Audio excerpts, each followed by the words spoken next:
பிரியமானவர்களே, ஆண்டவராகிய இயேசு கிறிஸ்துவின் நாமத்தினாலே உங்களை வாழ்த்துகிறேன். இந்த நாளிலும் நம்முடைய தியானத்திற்காக சங்கீதங்களின் புஸ்தகம் 89ஆம் சங்கீதம் 21 மற்றும் 22 ஆகிய வசனங்களை நான் வாசிக்கிறேன்.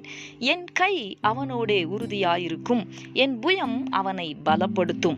சத்துரு அவனை நெருக்குவது இல்லை, நியாயக்கேட்டின் மகன் அவனை ஒடுக்குவதில்லை.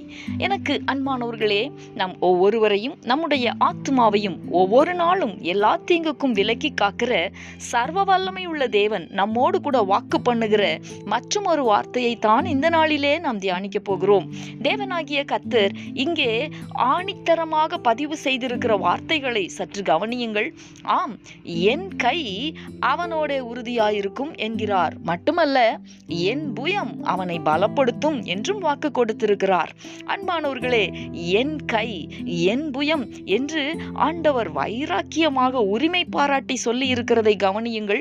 அதாவது எந்த ஒரு இக்கட்டான அல்லது எதிர்மறையான சூழ்நிலை வந்தாலும் நானே கூட இருப்பேன், நானே காப்பாற்றுவேன் என்பதுதான் அதன் அர்த்தம். மறுபடியும் அதே தேவன் சத்துரு அவனை நெருக்குவது இல்லை என்றும், நியாயக்கேட்டின் மகன் அவனை ஒடுக்குவது இல்லை என்றும் நம்மை தேற்றும்படியான வார்த்தைகளை தந்து நம்மை தைரியப்படுத்தி இருக்கிறதை கவனியுங்கள்.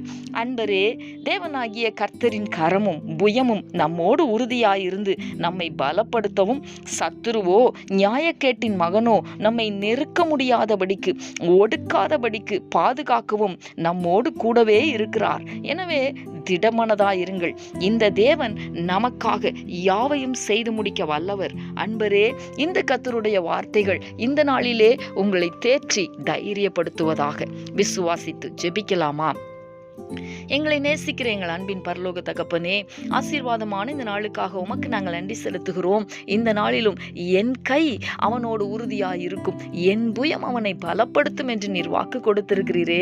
மட்டுமல்ல, சத்துரு அவனை நெருக்குவது இல்லை, நியாயக்கேட்டின் மகன் அவனை ஒடுக்குவது இல்லை என்று தேற்றுகிற தைரியப்படுத்துகிற வார்த்தைகளை இந்த நாளிலே நீர் வாக்கு பண்ணி எங்களை தேற்றுகிறதற்காக உமக்கு நாங்கள் நன்றி செலுத்துகிறோம்.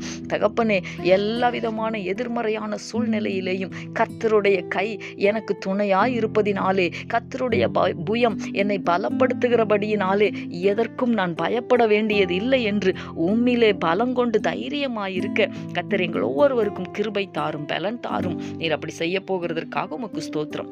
இயேசு கிறிஸ்துவின் நாமத்தில் வேண்டிக் கொள்ளுகிறேன் நல்ல பிதாவே. ஆமேன், ஆமேன்.